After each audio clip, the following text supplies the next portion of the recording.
नमस्ते मेरे सभी प्यारे बच्चों, आप सब कैसे हैं? मैं भी सही हूँ। चलिए, आज मैं आपके सामने एक नया टॉपिक लेके आया हूँ। उस टॉपिक के बारे में डिस्कस करेंगे। जो भी चीज़ें समझ में नहीं आती वो एक बार पूछ लो। देखिए, टॉपिक पहला है दीप्त तथा अदीप्त वस्तु।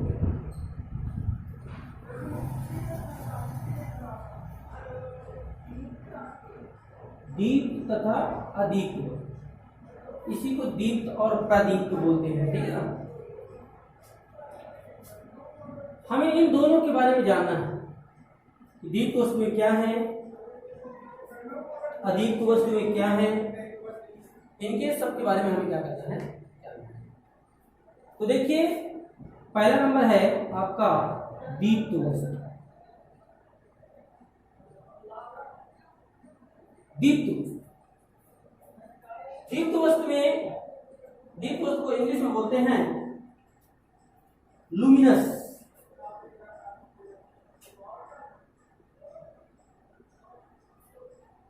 ऑब्जेक्ट। लुमिनस ऑब्जेक्ट ये होता क्या है, दीप्त वस्तु क्या है, हमें इसके बारे में जानना है। देखिए, दीप्त वस्तु का मतलब होता है कुछ वस्तुएं ऐसी भी होती हैं जो स्वयं प्रकाश का उत्सर्जन करती हैं,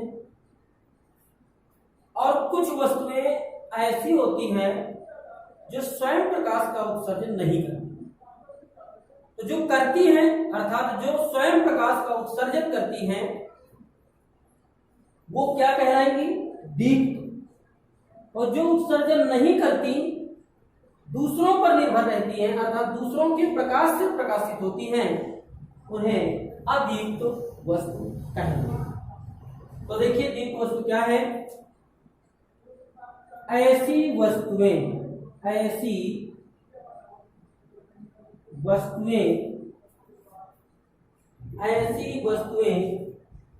जो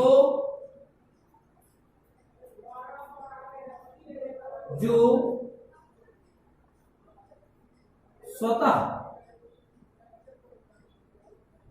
प्रकाश का उत्सर्जन करती हैं, उन्हें दीप्त वस्तु कहते हैं। ठीक, जो स्वयं प्रकाश का क्या करती हैं? उत्सर्जन करती हैं। जैसे देखिए, स्वयं प्रकाश का उत्सर्जन आप घरों में देखते होंगे। ये बल्ब है, लालटेन है, ठीक है, और सूर्य है। ये क्या है? ये स्वयं प्रकाश को क्या करते हैं? उत्सर्जन करते हैं। इसलिए देखिए, जैसे सूर्य होता है, मोमबत्ती जलाते हैं तो वो भी स्वयं प्रकाश का उत्सर्जन करती हैं, मोमबत्ती। फिर इसके बाद हम क्या करते हैं? लालटेन जलाते हैं, लालटेन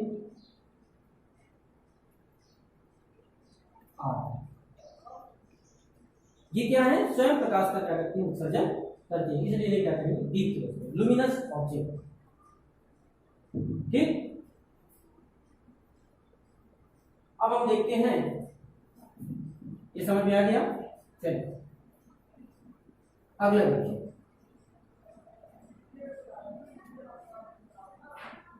दूसरा नंबर है अदीप्त। अदीप्त वस्तु, नॉन लुमिनस या हम पुनः एक बार लिखेंगे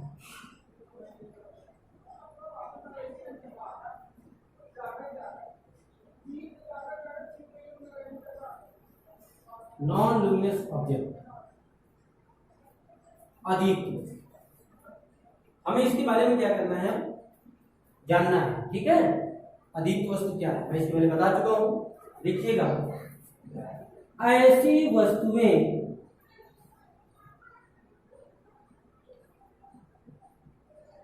जो स्वतः प्रकाश का उत्सर्जन नहीं करती,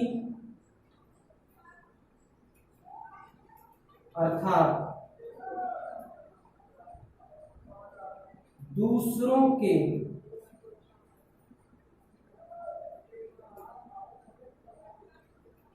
प्रकाश से प्रकाशित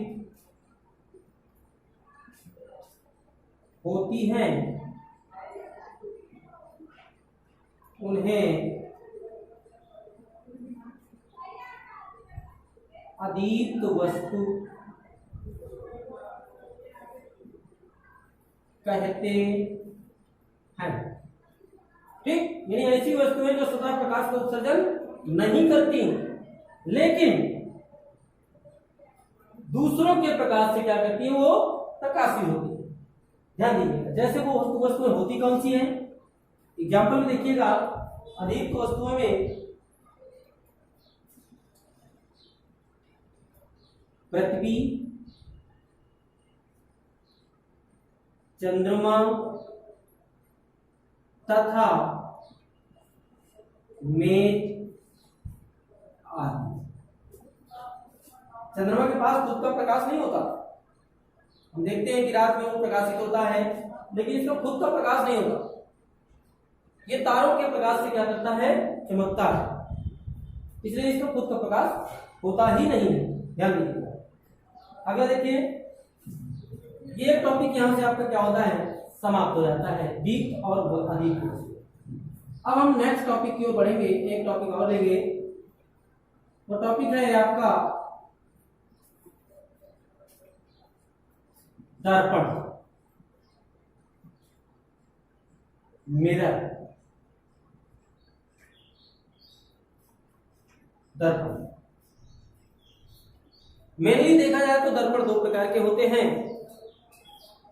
पहला होता है प्लेन मिरर, जिसे हम समतल दर्पण कहते हैं। दूसरा होता है स्फेरिकल मिरर,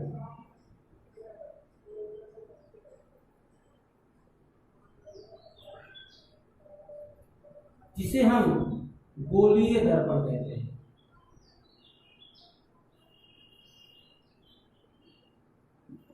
ठीक, प्लेन मिरर जिसे समतल दर्पण और स्फेरिकल मिरर जिसे हम गोलीय दर्पण कहते हैं।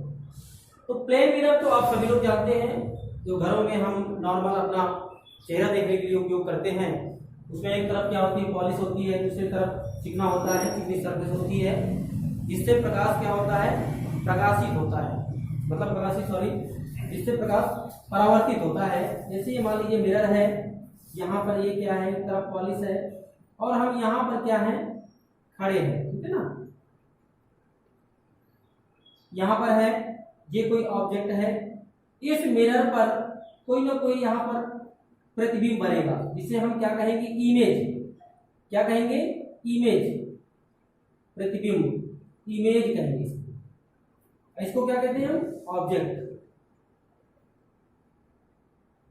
ध्यान दीजिएगा, ये ऑब्जेक्ट होता है जिसे वस्तु कहते हैं, ये इमेज यानी इसका प्रतिबिंब कहते हैं। देखिए जहां यहाँ वस्तु होगी तो इसका प्रतिबिंब यानी परछाई दिखाई देगी हमको। ये परछाई हमको किसमें दिखाई देती है, मिरर में, जिसको हम क्या कहते हैं, प्रतिबिंब कहते हैं या इमेज कहते हैं। अब दोनों में अंतर क्या है, दोनों में अंतर सही है। देखिए ये भी वैसा ही दिखाई देता है और ये भी वैसा ही दिखाई देता है। एक क्वेश्चन बनता है कि सर ये अंतर क्या है दोनों में। तो देखिए अंतर समझिएगा, जो वस्तु होता है इसका अस्तित्व होता है कुछ ना कुछ, क्योंकि ऑब्जेक्ट है किसी न किसी पदार्थ से बना है, इसलिए इसका कुछ ना कुछ अस्तित्व होता है। लेकिन प्रतिबिंब का कोई अस्तित्व नहीं होता, क्योंकि ये इसकी परछाई होती है। ऑब्जेक्ट किसी ना किसी पदार्थ से मिलकर बनता है, इसलिए उसका कोई ना कोई अस्तित्व होता है, परंतु प्रतिबिंब का कोई अस्तित्व नहीं होता। ध्यान दीजिएगा, इसलिए प्लेन मिरर में हम क्या करते हैं, इस प्रकार से ध्यान देते हैं। लेकिन हमें पढ़ना किसके बारे में है, स्फेरिकल मिरर के बारे में। देखिए गोलीय दर्पण, समझिएगा हमें पढ़ना है बेटा गोलीय दर्पण के बारे में। गोलीय दर्पण, स्फेरिकल मिरर। स्फेरिकल मिरर को दो भागों में बांट दिया गया है। स्फेरिकल मिरर को दो भागों में बांट दिया गया है। पहला है उत्तल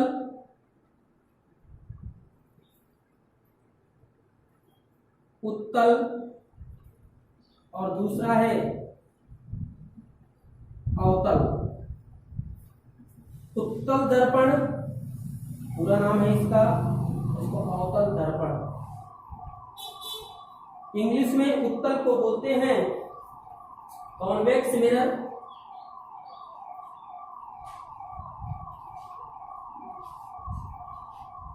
और अवतल को बोलते हैं कॉनकेव मिरर। ध्यान दीजिएगा, उत्तल और अवतल, उत्तल दर्पण और अवतल दर्पण, इसको स्फेरिकल मिरर को दो भागों में बांट दिया गया। देखिए उत्तल कॉन्वेक्स और अवतल कॉनकेव। देखिए हमारे पास ये कोई गोला है, गोलीय दर्पण है जिसे कहते हैं, ठीक। इस गोलीय दर्पण में ध्यान दीजिएगा, अगर हम इस दर्पण को दो भागों में बांट देते हैं, बांट दिया, एक भाग ये होगा और एक भाग ये होगा। देखिए दो भाग बन गए, एक भाग ये और एक भाग ये। मान लीजिए हमने एक भाग को क्या किया, हटा, तो एक ये कि पूरा भाग ऐसा रहा होगा। इसको अगर हम इधर से देखते हैं, देखिए पहले तो हम तल के बारे में सोचें कि पहले तल क्या है। तो जो उभरा हुआ तल होता है, यानी कि बाहर से अगर हम देखते हैं उभरा हुआ तल होता है, उस तल को हम क्या कहते हैं, उत्तल। क्या कहते हैं, उत्तल। लेकिन जो धंसा हुआ तल होता है, अंदर से जब देखते हैं तो ये वाला जो तल होगा अंदर वाला, इसे हम क्या कहेंगे बेटा, अवतल। ठीक, इसे हम उत्तल कहेंगे, इसे अवतल। अभी अब तल की बात हो रही है, दर्पण की बात नहीं है। ये मत समझिएगा कि यहां पर मैंने दर्पण की बात की, दर्पण की बात मैंने अभी नहीं की। यहां केवल तल की बात हो रही है कि उभरे हुए तल को उत्तल या धंसे हुए तल को अवतल कहते हैं। ठीक है, ध्यान दीजिएगा। तो जब इस प्रकार से यहां पर क्या होता है, अवतल और उत्तल, ये तल समझ में आ गए। अगर तल समझ में आ गए तो हम देखते हैं कि उत्तल क्या है। अब इसकी परिभाषा बनाते हैं। देखिए उत्तल क्या है,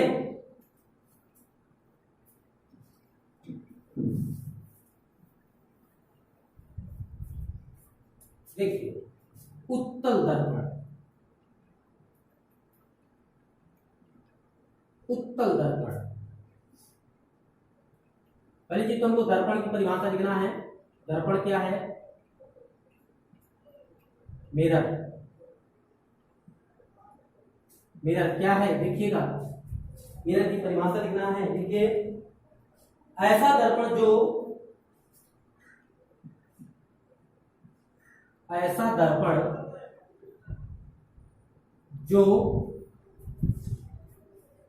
खोखले गोले के पृष्ठ का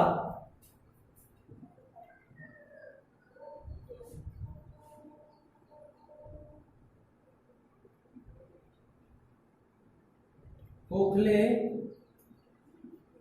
गोले के पृष्ठ का भाग होता है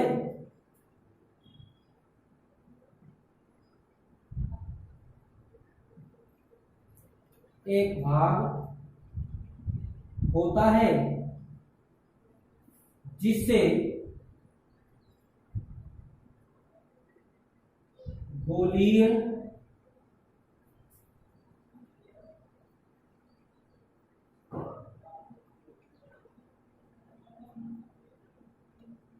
दर्पण कहते हैं। चलिए हेडिंग लिखिएगा, गोलीय दर्पण है क्योंकि हम गोलीय दर्पण के बारे में पढ़ रहे हैं। स्फेरिकल मिरर,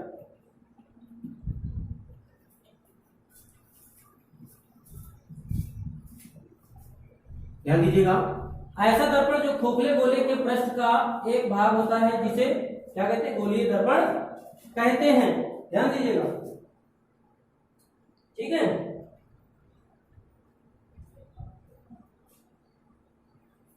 इसमें पैराग्राफ चेंज करके लिख लेना है आपको। इसमें उभरे हुए तल को उत्तल तथा धंसे हुए तल को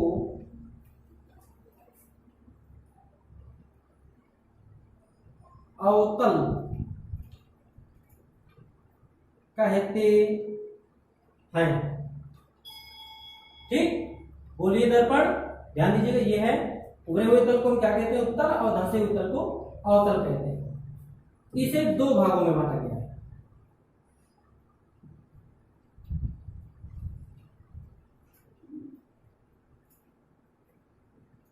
बांटा गया है। पहला है उत्तल दर्पण, दूसरा है अवतल दर्पण। इसको कॉन्वेक्स मिरर और इसको कॉनकेव मिरर कहते हैं। ठीक, ये समझ में आ गया। अब देखिए, हमें उत्तल के बारे में क्या करना है, पढ़ना, समझ लीजिए।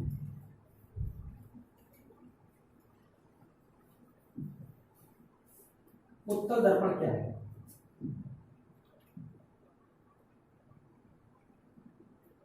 उत्तल दर्पण, ठीक, उत्तल दर्पण को इंग्लिश में जानते हैं क्या होता है, कॉन्वेक्स मिरर। ठीक, देखिए गोलीय दर्पण का ही भाग है, ध्यान दीजिएगा। तो हम इसको क्या कहेंगे, गोलीय दर्पण का ऐसा भाग, गोलीय दर्पण का ऐसा भाग जिसमें प्रकाश का परावर्तन, देखिए मैंने आपको पहले बताया था, अगर एक तरफ हम क्या करेंगे, पॉलिश करेंगे, तो एक सतह उसकी चिकनी होगी, तो उससे प्रकाश क्या होगा, परावर्तित होगा। ठीक, वापस होना, परावर्तित का मतलब हमने स्टार्टिंग बताया तो वापस होना, ठीक है ना। यदि उत्तल तल से नहीं परावर्तन होता है तो उत्तल दर्पण, और अवतल से होता है तो अवतल दर्पण। देखिए समझिए परिभाषा से, गोलीय दर्पण का, गोलीय दर्पण का ऐसा भाग, गोलीय दर्पण का ऐसा भाग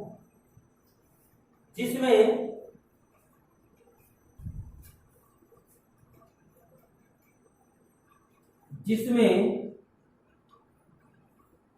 प्रकाश का परावर्तन उत्तल तल से हो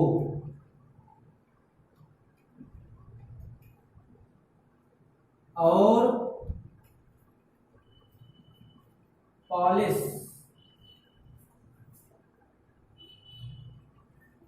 अवतल तल पर हो तो इस प्रकार के दर्पण को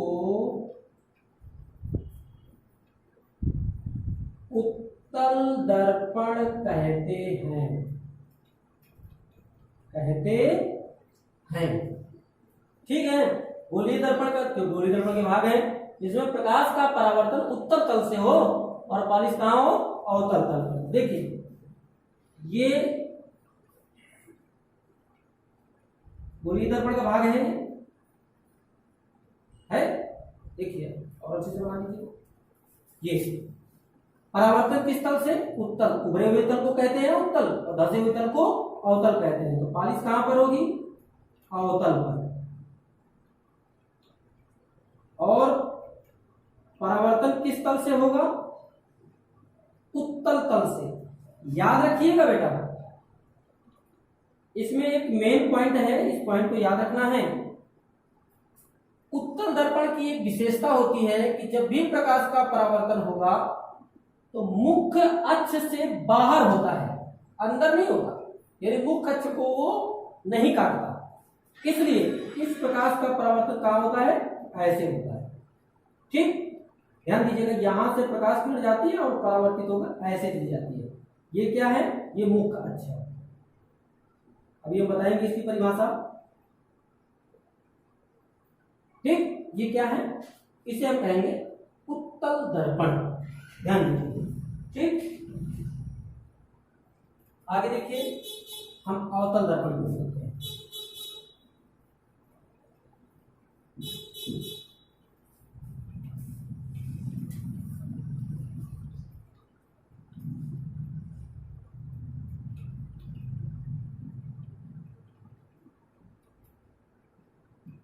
इंग्लिश में कॉन्केव मिरर। गोलीय दर्पण का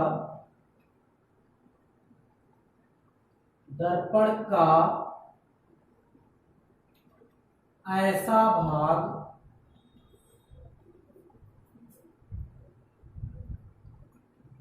जिसमें प्रकाश का परावर्तन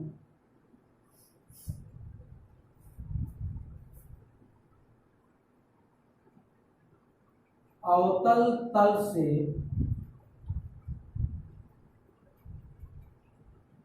हो और पॉलिश उत्तल तल पर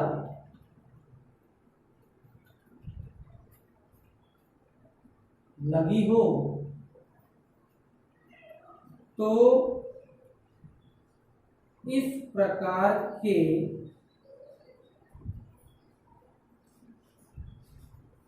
दर्पण को अवतल दर्पण कहते हैं। ठीक, अवतल दर्पण कहते हैं। देखिए, जैसे ये गोलीय दर्पण का भाग है, ऐसे ये तल उसका उत्तल है और ये तल अवतल है, यानी कि पॉलिश किस तल पर होनी चाहिए, उत्तल पर। पॉलिश कहां पर, उत्तल तल पर पॉलिश होगी। ये इसका मुख्य अक्ष है और यहां से जैसे ही प्रकाश क्या होता है, मुख्य अक्ष के समांतर गुजरता है, तो दर्पण से टकराने के पश्चात ये प्रकाश पुनः क्या होता है, उसी माध्यम में वापस लौट जाता है, जिसे हम परावर्तन कहते हैं। ठीक, देखिए अब इसमें देख रहे होंगे कि जो परावर्तन हुआ है तो बाहर क्यों नहीं हुआ सर। ये इसकी विशेषता है अवतल की कि जब प्रकाश का परावर्तन होता है तो मुख्य अक्ष की ओर होता है। ध्यान दीजिएगा, ये विशेषता है अवतल की। तो अवतल समझ में आ गया। ठीक, आगे देखिए, ये दर्पण आपको समझ में आ गए। अब हम कुछ परिभाषाएं देखेंगे, दर्पण से संबंधित कुछ परिभाषाएं हैं, हम उनके बारे में क्या करेंगे देखिए। अगली हेडिंग है आपकी गोलीय दर्पण से संबंधित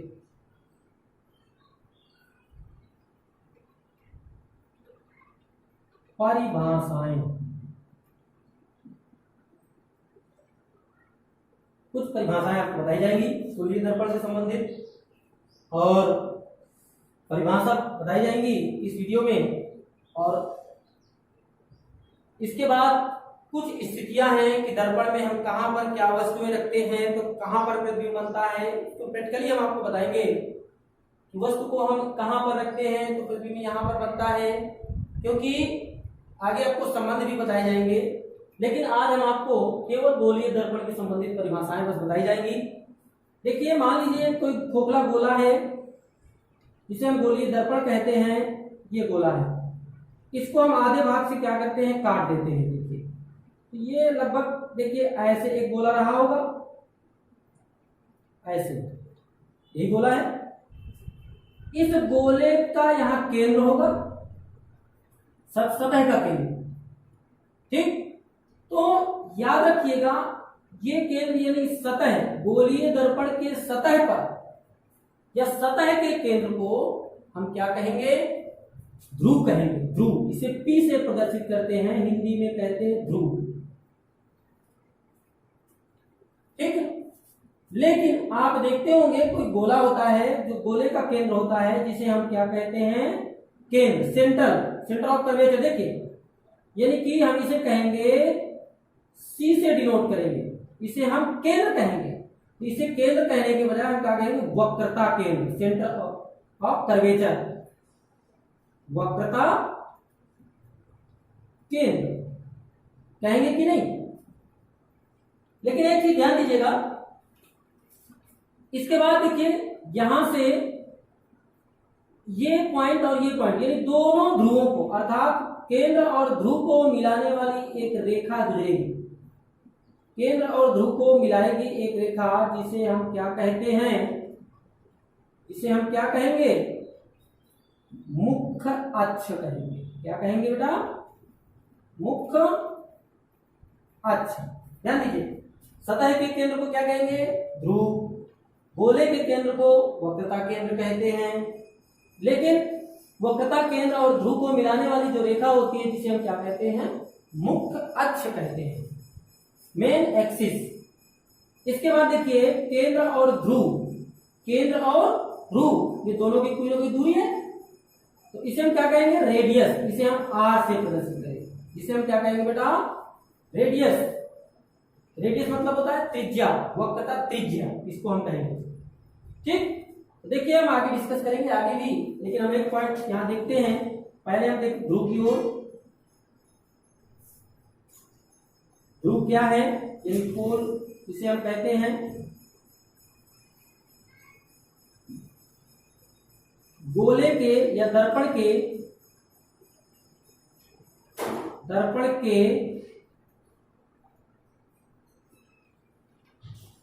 सतह के केंद्र को दर्पण का ध्रुव कहते हैं। ठीक है, बना लेंगे बेटा सभी लोग, ठीक है ना। दर्पण के यानी दर्पण के सतह के केंद्र को क्या कहते हैं, दर्पण का ध्रुव कहते हैं। इसे P से प्रदर्शित करते हैं, ठीक। इतना समझ में आ गया। इसके बाद आता है क्या, वक्रता केंद्र, सेंटर ऑफ कर्वेचर।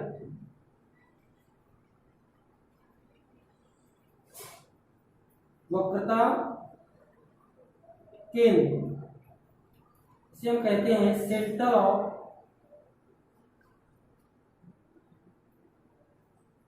कर्वेचर।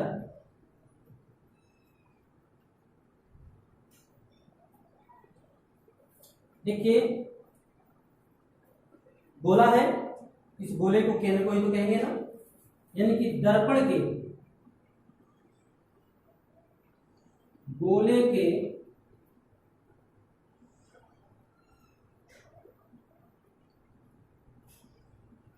केंद्र को वक्रता केंद्र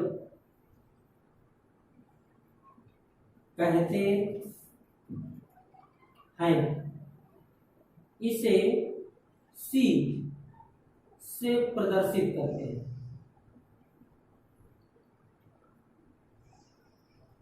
ओके, इतना समझ में आ गया होगा आपको। ठीक, अगला है आपका, देखिए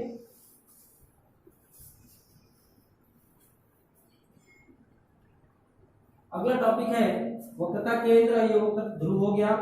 अगला टॉपिक है आपका मुख्य अक्ष।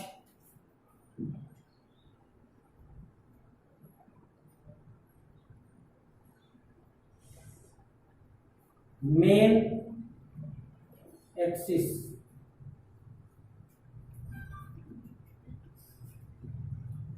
मुख्य अक्ष क्या है? वक्रता केंद्र तथा ध्रुव को मिलाने वाली रेखा, या दूसरी परिभाषा बना सकते हैं, केंद्र से होकर गुजरने वाली रेखा को क्या कहते हैं? मुख्य अक्ष कहते हैं।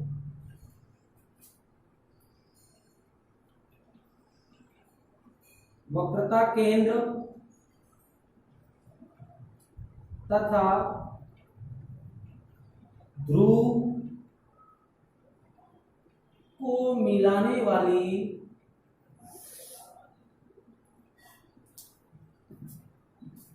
रेखा मुख्य अक्ष कहलाती है। एक ये परिभाषा, दूसरी भी बना सकते हैं बेटा। गोले के केंद्र से होकर गुजरने वाली रेखा क्या कहलाती है? मुख्य अक्ष कहलाती है। ओके, अब देखिए वक्रता त्रिज्या क्या है?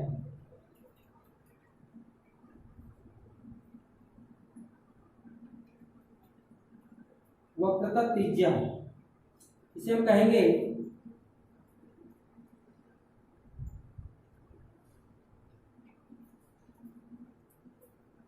Radius of curvature.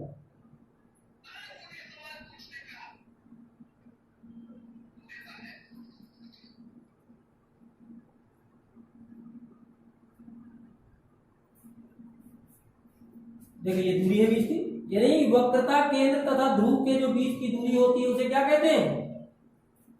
वक्रता त्रिज्या कहते हैं। कितना है? चलो, वक्रता त्रिज्या, वक्रता केंद्र तथा ध्रुव के बीच की दूरी वक्रता त्रिज्या कहलाती है। इसे कैपिटल आर से प्रदर्शित करें।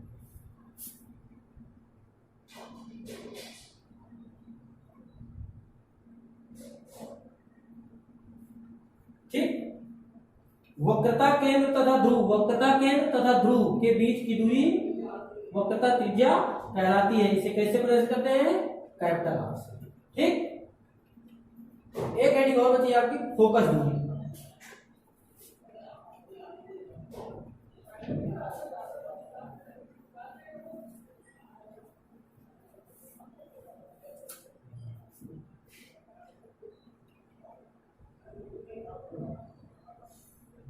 फोकस दूरी,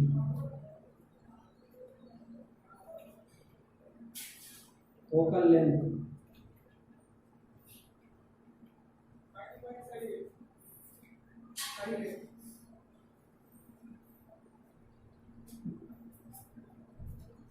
फोकस दूरी, देखिए ये मान लीजिए कोई दर्पण है, ये अवतल दर्पण है, ये क्या है?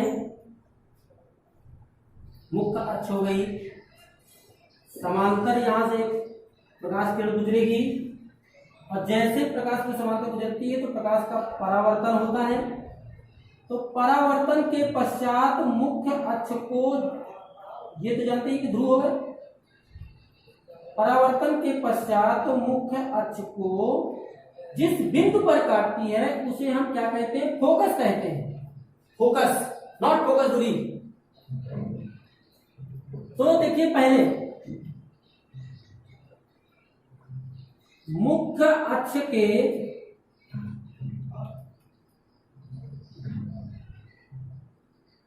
समांतर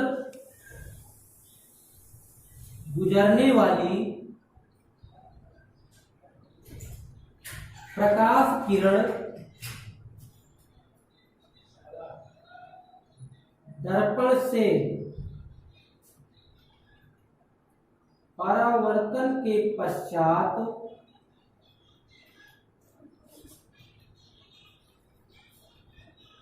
मुख्य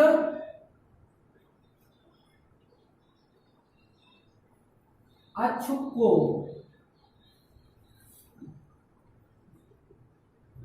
जिस बिंदु पर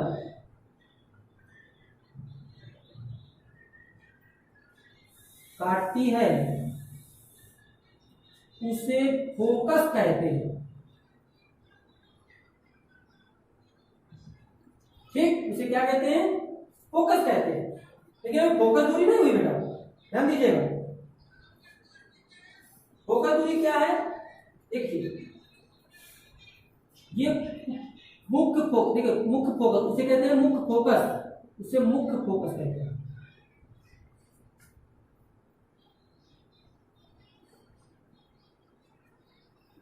और मुख्य फोकस तथा ध्रुव के बीच की दूरी क्या कहलाती है? फोकस दूरी। और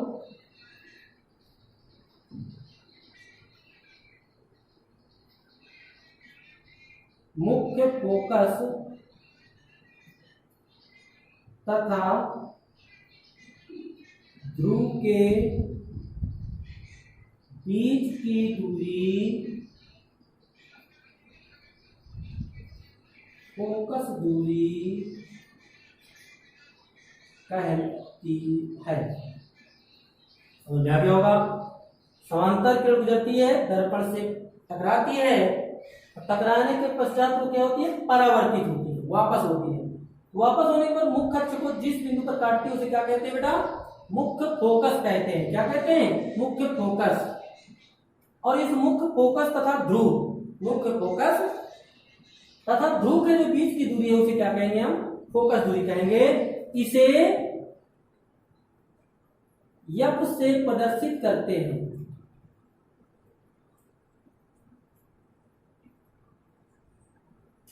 ओके, इसे किससे प्रदर्शित करते हैं?